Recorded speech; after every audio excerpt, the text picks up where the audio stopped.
माझ्यासाठी motor blog riding therapy आहे, कारण ह्यातून एक आनंद मिळतो मला. माझ्यासाठी टोटल पडतो ना आणि एक 90च्या स्पीडला 100च्या स्पीडला गाडी एकदा चालली आहे त्यावेळी जी हवा लागते, हा हा हा वेगळाच आनंद असतो. तो शब्दातच नाही म्हणता येत. 14 दिवसाच्या साऊथ इंडिया राईडनंतर आपण फायनली कोल्हापूरला येऊन पोचलो. आजचा आपल्या राईडचा शेवटचा दिवस. आज आपण जाणार होतो घरी. तर राईडच्या शेवटी आपण कोल्हापूरच्या महालक्ष्मीचं दर्शन घेऊन आपल्या पुढच्या प्रवासाला निघणार आहोत.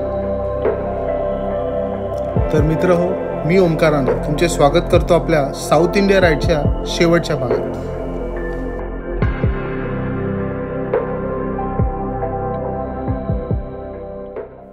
प्रभात मित्रांनो, मी ओंकाराने तुमचे स्वागत आहे ओंकाराने ब्लॉग या यूट्यूब चॅनलवर. आता आपण आहोत कोल्हापूरमध्ये. इथून निघतो आता मुंबईसाठी. महालक्ष्मीचं आताच आम्ही दर्शन घेऊन आलो, महालक्ष्मी मंदिरात जाऊन आलो, देवीचं दर्शन घेतलं. त्यानंतर आता घरी आलो, सगळं सामान लोड झालं. आता मी तुम्हाला भेटतो मोटो ब्लॉग सेटअप करून. आजचा आपला शेवटचा दिवस आहे. आज घरी चाललो आपण. सकाळचे वाजलेत, किती वाजलेत? 7:30 झालेत. 7:30 झालेत. सो आता इथून आपण चला निघूया ट्रॅफिक व्हायच्या आधी. मला होतं ते महालक्ष्मी एक्झिक्युटिव्ह. हे मंदिरापासून हार्डली 5 मिनटावर आहे, त्यामुळे आम्ही इथेच घेतलं होतं. इथून समोर आल्यावर पहिलं तेच दिसलं. सो चला आता आपण इथून निघूया. गणपती बाप्पा मोरया, हर हर महादेव. आपली टोटल राईड झाली आहे 3537. याच्यामध्ये आणखी ॲड होणार आहेत 355, म्हणजे 3800 3900पर्यंत आपली राईड होईल. चला, गणपती बाप्पा मोरया, हर हर महादेव. चला, बरोबर एक्झॅक्ट 7:30 झालेत.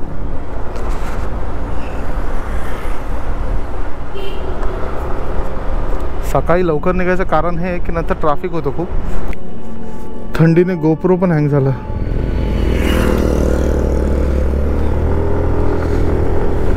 आता ग्लोव्ज घातले, बेकार थंडी आहे.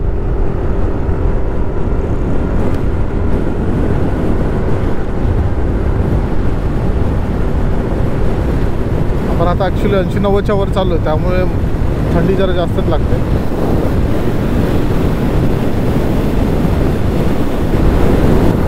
हा, फटाफट आलो आता. थोडा रोड चांगला भेटला सो आता पण पुढे चांगलाच आहे.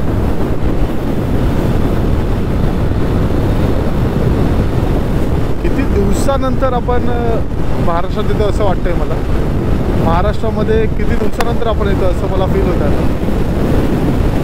हे रोड, मराठी भाषा 14 दिवस कुठेतरी हरवली होती अशी वाटत होती, कारण कोणाची मराठी बोलणं होत नव्हतं. फक्त घरी फोन लावला की मराठीत बोलायचं. कराडला पोचलो आपण आता. इथे ॲक्च्युली ब्रिजचं काम चालू आहे, त्यामुळे खूप डायव्हर्जन्स आहेत. सातारानंतर कर्डक रोड आहे जेवढं मला आठवतं आहे, महाबळेश्वरपासून पनवेलपर्यंत. इथे आता वाजलं किती? 9 वाजलेत. नाश्ता करूया.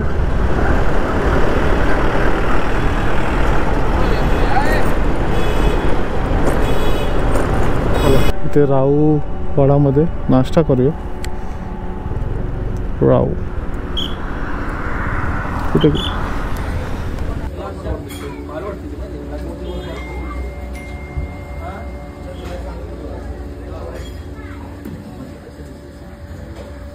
जर तुम्ही कराडवरनं येत असाल ना, साताऱ्याच्या आधी एक राहू म्हणून हॉटेल आहे, तिकडे तुम्हाला नाश्ता छान भेटेल. मरणाची गर्दी येते.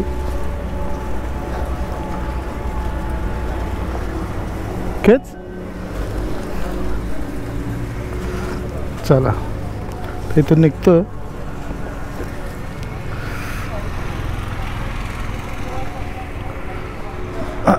पेट्रोल भरून घेऊया.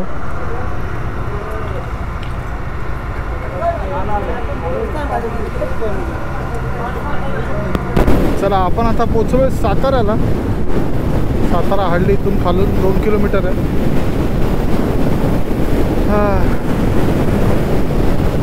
आताच पेट्रोल फुल केलं ते कसं पुण्यापर्यंत आपोआप पळवत जाऊ आपण.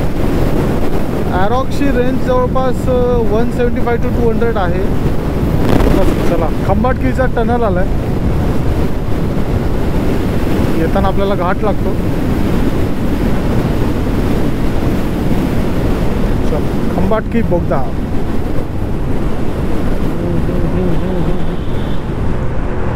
बापरे अंधार एकदम.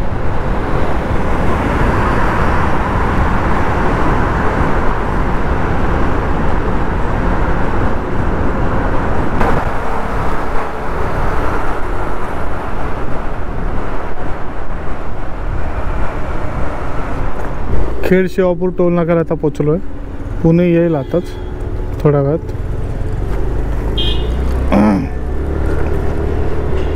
बऱ्यापैकी आणली फटाफट पळवत. छोटासा ब्रेक घेऊ, पाणी पिऊया जरा.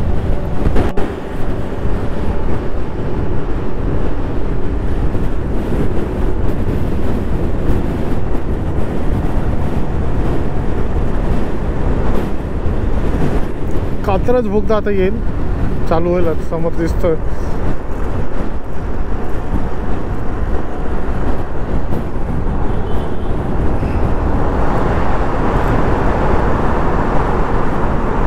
आता वाजले दुपारचे 12:40.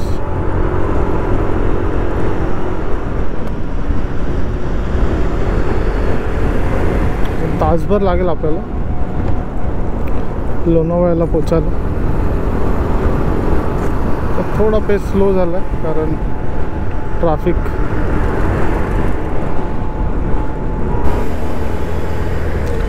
फायनली आपण पुणे क्रॉस केलं.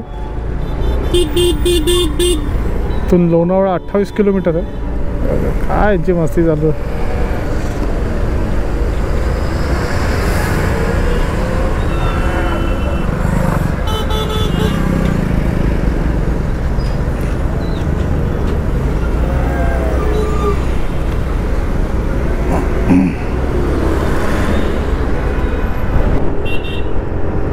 चला फायनली आपण लोणावळ्याच्या जवळ पोचलो आहोत. आणि आता माझी फेवरेट जागा आली. इथून पूर्ण असा सुंदर असा निसर्ग दिसतो. ब्लॉक करू नको बाबा. ये पा त्या साईडला बघा.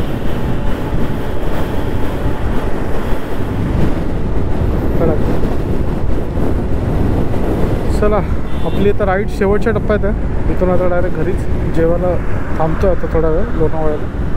त्यानंतर आपण घरी.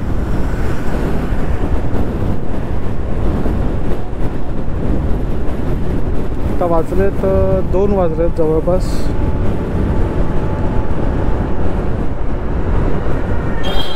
लंचसाठी आलो आहे.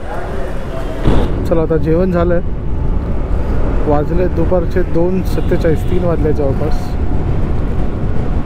4पर्यंत आपण घरी पोचू. फ्यूल भरून घेऊया. पेट्रोल संपत आलं. एक गाडी बाकी आहे.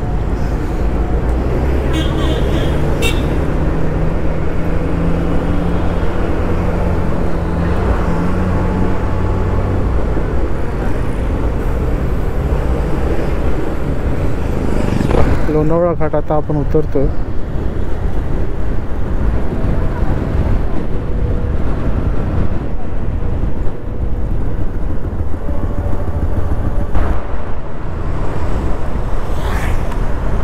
पण एवढी 3800 किलोमीटरची राईड केली. पण राईडमध्ये एकही घाट लागला नाही. सगळे नॅशनल हायवे होते. सो घाटाचा अनुभव आपल्याला आता लोणावळ्यात येऊन मिळतो.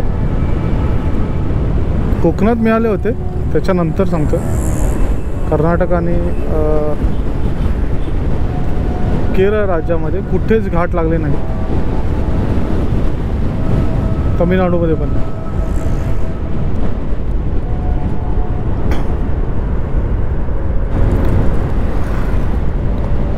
आता थोडं आपल्या राईडबद्दल बोलूया. आपण जवळपास 14 दिवसाचा प्लॅन केला होता. मुंबई टू कन्याकुमारी, रामेश्वरम आणि तिथून मागे मग रिटर्न. सो हा बरोबर प्लॅन 14 दिवसात झाला.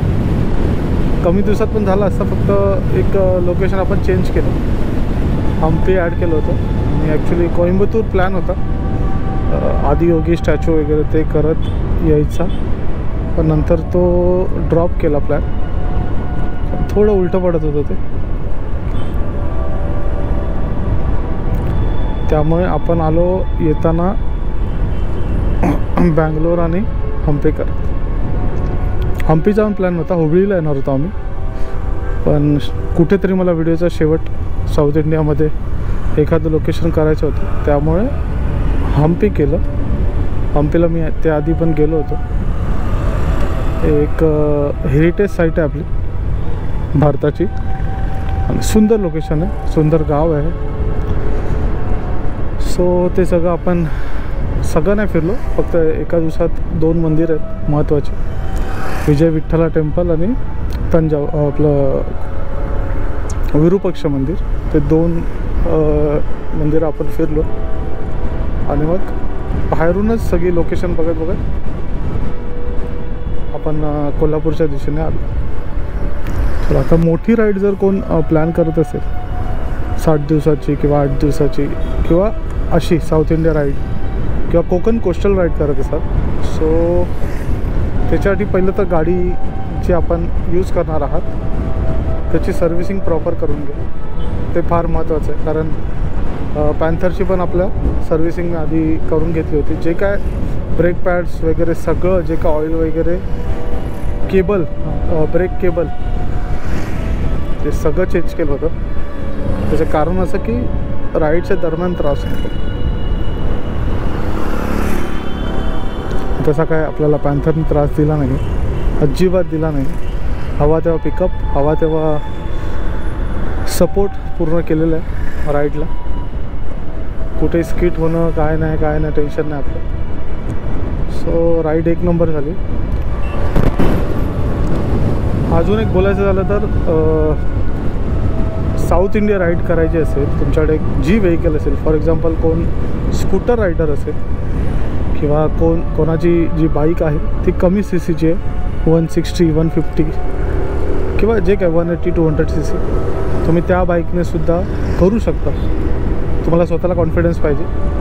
बाकीचे काय म्हणतात त्याच्यावर तुम्ही लक्ष देऊ नका. मलाही राईडच्या आधी सजेशन आले होते खूप, की अरे कुठे तू, कन्याकुमारी कुठे, हे कुठे, ते कुठे, पण मला स्वतःवर विश्वास होता,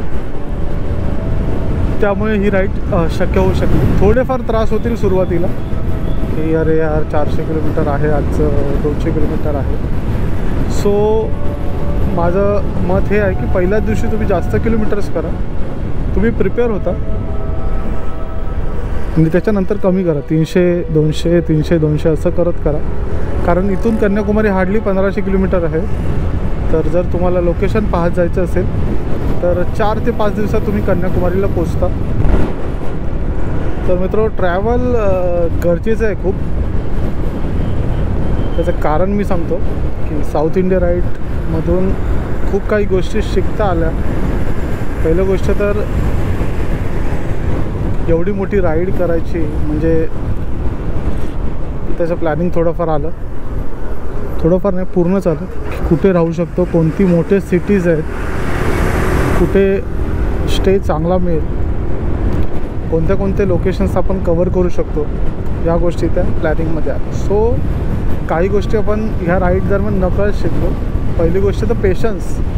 तर आताचं जे लाईफ चालू आहे ना ते खूप फास्टवालं आहे. जे आपण मोबाईलवर बिल भरतो, मोबाईलवर गोष्टी मागवतो आहे, मोबाईलवर गोष्टी सगळ्या एका क्लिकवर गोष्टी होत आहेत. सो काय ना, तो आपला जो पेशन्स आहे ना तो निघून चालतो. आपल्याला सगळ्या गोष्टी फटाफट हव्यात. सो राईडमध्ये पेशन्स शिकलो की एका डेस्टिनेशनपासून दुसऱ्या डेस्टिनेशनपर्यंत जाताना 100 किलोमीटर आहे. त्या 100 किलोमीटरसाठी काही ठिकाणी 2 तास लागत आहेत, काही ठिकाणी 3 तास लागतात. सो तो पेशन्स सोबतच मॅनेजमेंट. 1500 किलोमीटरची राईड होती, ते 1500 किलोमीटर 4 दिवसात 5 दिवसात कसं कंप्लीट करता येईल त्याचं मॅनेजमेंट. की आज आजच्या दिवशी 300 केले, उद्या 200 करू, परवा 400 करू, त्यानंतर 200 करू. सो ह्या गोष्टी नकळत करता आल्या, आता जमल्या त्या गोष्टी आणि सक्सेसफुल आपली ही राईड कंप्लीट झाली. तर जर लाँग राईड करणारे असतील रायडर्स, जे काय न्यू रायडर्स ज्यांनी एवढी मोठी लाँग राईड नाही केली, तर पहिली गोष्ट तर सीट कम्फर्टेबल करा. राईड करताना सीट कम्फर्टेबल नसेल तर राईड नंतर इरिटेट होते. म्हणजे रायडिंग करून आपण इरिटेट होतो. 10 वेळा ब्रेक घ्यावा लागतो. ब्रेक घेत किती चालवणार तुम्ही स्वतः नंतर इरिटेट होता, कंटाळा येतो. सो पहिलं तर सीट कम्फर्टेबल करा. त्यानंतर जेल सीट तुम्ही यूज करू शकता. एक सजेशन म्हणून जेल सीट यूज केलात किंवा एअर सीट आहे जे तुमच्या बाईकला कम्फर्टेबल वाटतं. ॲमेझॉनवरून मागवा, यूज करून बघा. एकदा कम्फर्टेबल असेल ती यूज करा, नाहीतर दुसरीवाली रेकमेंड जे काय असेल ते यूज करू शकता तुम्ही. एक तर पहिले एअर सीट चेक करायची कम्फर्टेबल आहे का, ते नसेल तर जेल सीट चेक करा. मी जी यूज केली या राईडमध्ये त्याची तुम्हाला डिटेल देतो. 300 किलोमीटरनंतर थोडं पेन चालू होतं, पण ठीक आहे. थोडा एका ब्रेकनंतर आपण परत 100 किलोमीटरसाठी रेडी होतो. मी जास्तही 200-300 किलोमीटरच केलेत पर डे.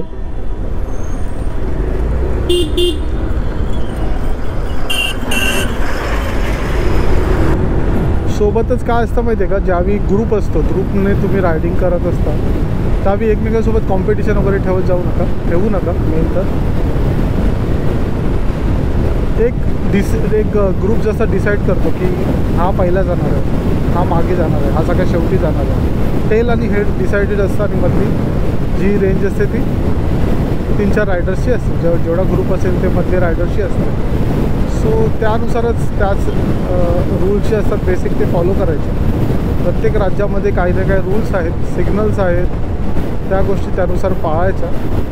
कारण दुसऱ्या राज्यात आपण त्यांना समजवेपर्यंत गोष्टी हाताच्या बाहेर करतात. सो एक दुसऱ्या राज्यात राईड करत असताना थोडी एक आपली लिमिट ओळखायची, त्यानुसार राईड करायची. आता आपल्या पॅन्थरबद्दल बोलूया.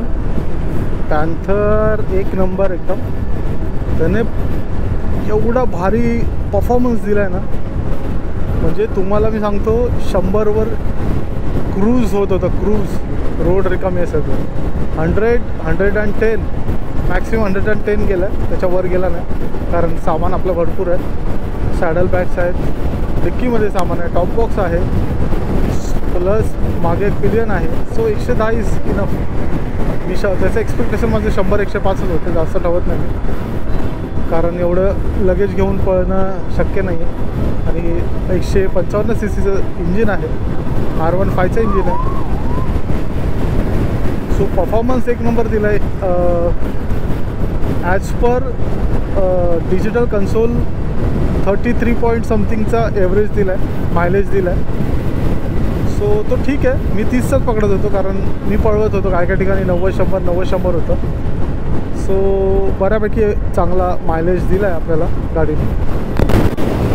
मला अनेकांचे प्रश्न असतात की मित्रा तू बाईकने का जातो आहेस, ट्रेनने का नाही जात आहे. माझे स्वतःचे फॅमिली मेंबर्स मला ते सांगतात, अरे तू ट्रेनने गेला असता कन्याकुमारीला. कन्याकुमारी काय 24 ते 38 तासामध्ये तू पोचतो आहेस कन्याकुमारीला. पण रोड ट्रिपने जाऊन कन्याकुमारीला पोचणं वेगळा अनुभव आहे, तो शब्दात सांगता येत नाही. मध्ये येणारे प्रॉब्लेम्स, मध्ये येणारा जो पेन आहे, मध्ये येणारा जो आनंद आहे, तो त्या शब्दामध्ये नाही मिळणार आहे तुम्हाला, त्या प्रवासात नाही मिळणार आहे. आरामात तुम्ही ट्रेनमध्ये झोपाल, तुम्ही सकाळी बघाल तुम्ही अरे कर्नाटकात आलो आहे, केरळमध्ये आलो आहे, कळणारसुद्धा नाही तुम्ही केरळमध्ये पोचलात. रोड ट्रिपने तुम्ही प्रत्येक राज्य क्रॉस करताना तिथे असणारा बदल, तिथे असणाऱ्या मातीमधला बदल, तिथे असलेल्या डोंगरामधला बदल, तिथे असलेला रस्त्यामधला फरक तुम्ही पाहता. तो अनुभव करणं वेगळी गोष्ट. तो तुम्हाला रेल्वेमध्ये नाही मिळणार किंवा तो फ्लाईटमध्ये पण नाही मिळणार. तुम्हाला कळणारच नाही तुम्ही केरळमध्ये पोचला. सो तो अनुभव जगण्यासाठी मी मोस्टली रोड ट्रिप करतो. माझ्यासाठी मोटो ब्लॉग रायडिंग थेरपी आहे. कारण ह्यातून एक आनंद मिळतो मला माझ्यासाठी. चला थोडंफार पेन होत असेल, हाताला पेन होतं आहे, पाठीला पेन होतं आहे, बमला पेन होतं आहे राईड करून, इट्स ओके. पण ज्यावेळी थ्रोटल पडतो ना आणि एक 90च्या स्पीडला 100च्या स्पीडला गाडी एकदा चालली आहे त्यावेळी जी हवा लागते, हा हा हा वेगळाच आनंद असतो. तो शब्दातच नाही मांडता येत. ते रायडर्स माझ्यासोबत रिलेट करू शकतील किती भारी वाटतं ते. ज्यावेळी तुम्ही राईड करताना लोक तुमच्याकडे, आता तुम्ही जॅकेट घालून जात आहे, तोंडाला कॅमेरा लावला आहे हेल्मेटला, प्लस तुम्ही जी बाईक आहे ती मॉडिफाय केलेली आहे, टॉप बॉक्स मागे लावला आहे, लोक तुमच्याकडे एका वेगळ्या नजरेने पाहतात. वेगळा म्हणजे अरे हा कोण आहे, कोणती गाडी आहे, काय आहे, हे सगळं त्यांच्या मनात प्रश्न असतात. आता मी गाडी कुठेतरी, मला आठवतं मी केरळमध्ये होतो त्यावेळी गाडी कुठेतरी लावली होती. सो त्यावेळी सगळे चेकआउट करत होते गाडीला, अरे कोणती गाडी आहे, कोणसा गाडी आहे, क्या आहे, सगळे प्रश्न त्यांच्या मनात चालू होते. ते दिसत होतं मला. मी एक रेकॉर्डसुद्धा केला तो अनुभव. त्याची स्वतःची बुलेट होती, रॉयल एनफिल्ड होती नवीनवाली 450. तरीसुद्धा ह्या ॲरॉक्ससारख्या मशीनमध्ये त्याला इंटरेस्ट आला, कारण ह्याचा लुक वेगळा आहे, हे खरं आहे. मॅक्सी स्कूटर आहे, ह्याच्या टक्करला आतापर्यंत तरी कोण नाही आहे. ह्याचा पिकअप चांगला आहे, ह्याची पॉवर चांगली आहे, ह्याचा लुक वेगळा आहे एकदम. चलो फायनली आता आपण JNPTला पोचलो आहे, पळसपी फाटाला. इथून आता सर आपण JNPTचा ब्रिज घ्यायचा आणि उल्वेवरनं सरळ सरळ नेहरू. चला तर सपासप. तर हा रोड पण या खराब झाला आहे, मध्ये खड्डे आहेत त्याच्यावर पण. कंटेनर आणि ट्रक जाऊन जाऊन रोडची वांदे झालेत परत. चला आता मी तुम्हाला डायरेक्ट नेरूरला भेटतो. घरी पोचलो आहोत. टोटल राईड झाली आहे आपली, टोटल राईड झाली आहे 3893 किलोमीटर्स. जास्त झाली कारण आपण 2 लोकेशन एक्स्ट्रा केले, हम्पी आणि तंजावर. 200-300 किलोमीटर त्यामुळे वाढले. चला तर सगळं सामान काढतो आणि त्यानंतर तुम्हाला भेटतो. त्यानंतरची हालत बघा काय आली.